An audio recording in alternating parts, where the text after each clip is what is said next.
Joining me now are the co-founders of the Iranian Australian Patriots Association, Minoo Toussi and Minoo Toussi. First of all, I wanted to thank both of you for being with us tonight and see how your loved ones are doing back in Iran. I would say thanks for having us, first of all. And absolutely, we are very heartbroken and we were very worried because my last connection was last Wednesday night with my sisters. So my sister with my younger sisters and their kids, they actually committing in the protest. And she sent me a few footage of the massive protest in the street. So you couldn't even see the end of the crowd.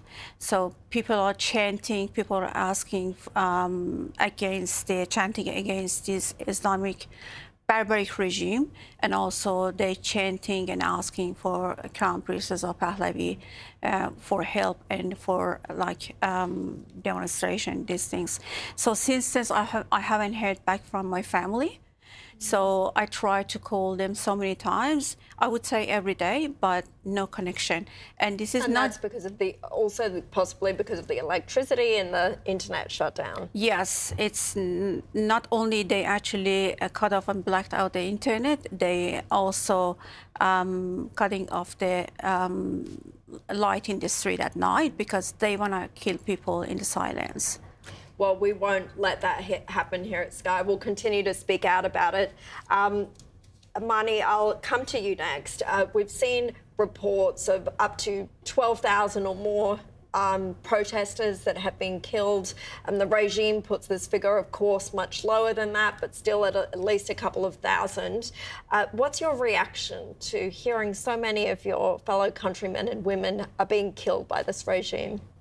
I can say this is very critical and heartbroken time for all Iranians around the world, inside, outside, because to my understanding and many people, it's very close to a crime against humanity. And now the people inside expecting their compatriots living outside of Iran in a safe environment to send their voice, to send their message to the world that we need some sort of help. You know, we are just bare hands. But the other side, the Islamic, brutal regime, very, very equipped.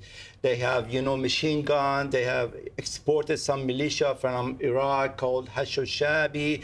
There are different militia on the streets with the snipers and killing innocent people, shooting on their head, on their hearts, So Iranian people at the moment, because they started this revolution with the command of our Crown Prince Reza Pahlavi, and which is the only hope of the Iranian people to be establish a democracy and freedom in Iran.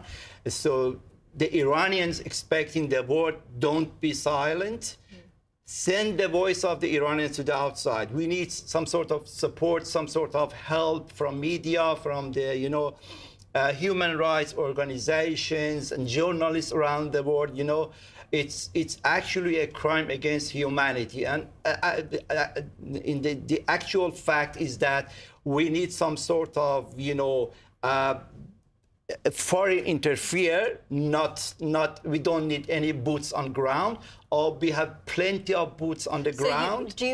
Would you like to see the US actually strike Iran? Yes, definitely. Because of that, we had a protest 2 days ago and again tomorrow in front of the US consulate. But we believe that only a superpower can stop them, A superpower like US, they have plenty of, capabilities, abilities around the region in the Middle East, and the only language the mullah we can talk to them is military. The only language they can understand. That's it. Yeah, and they respect strength. That's it. Which Donald Trump has portrayed, at least. I want to ask you both. You've held a protest this week outside the US consulate. You're planning more tomorrow and this weekend, other protests. But how do you feel they've been supported by the wider community? Because when I look over the past couple of years, there have been thousands of people attending pro-Palestinian marches, marching across the bridge. How do you feel that your case and the human rights abuses that are happening in Iran have been received? Actually, what was in mind, I was about to say, you said it. During the past 2 years, we have been seeing pro-Palestinian marching in the street, and there was lots of campaign, a university campaign around the world, and they actually supporting Palestinian people, and they accusing the supposed genocide in Gaza by Israelis. But the real genocide is happening now in Iran, because the brutal regime in Iran, they're killing the people in the dark and the silence. But what happened? That's my question.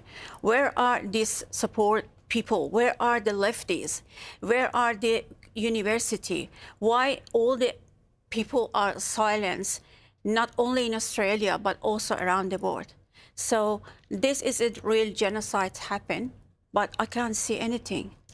Yeah. So it's very heartbroken for me. It's very hard, and I'm asking, this question is coming to my mind.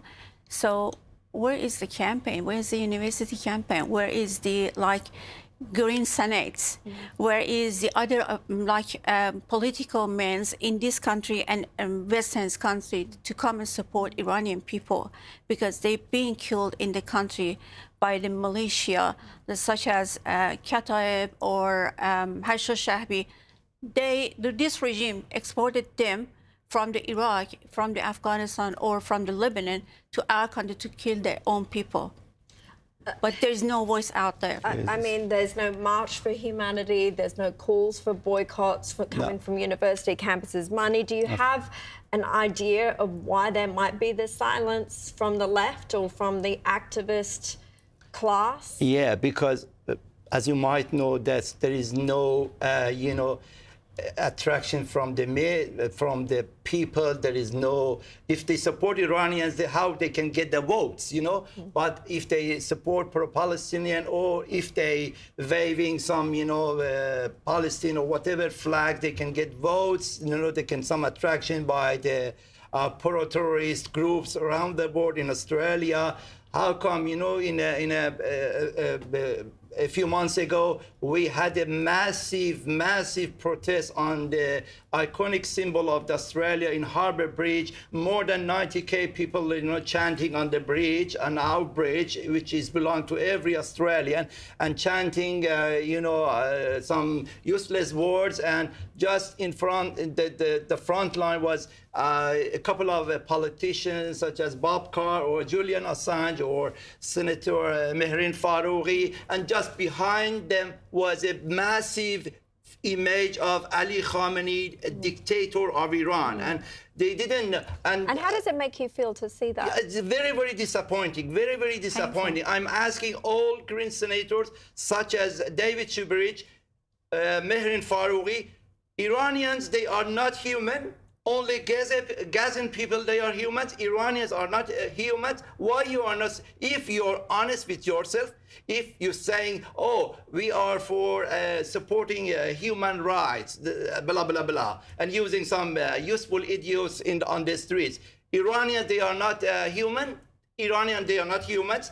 The guy whose image you were carrying just behind you now made a crime against humanity in Iran, but you are not, you are, blind and you are deaf. It's very disappointing. I think there is a weird and incongruent relationship between the left and the hard left and radical Islam, and it's not being confronted, and that's why causes like yours are being ignored. But thank you for coming. Thank you so much tonight. Thank you for having us. So passionately arguing the case. I hope your family and loved ones are all safe. Thank you. Thank you for having us.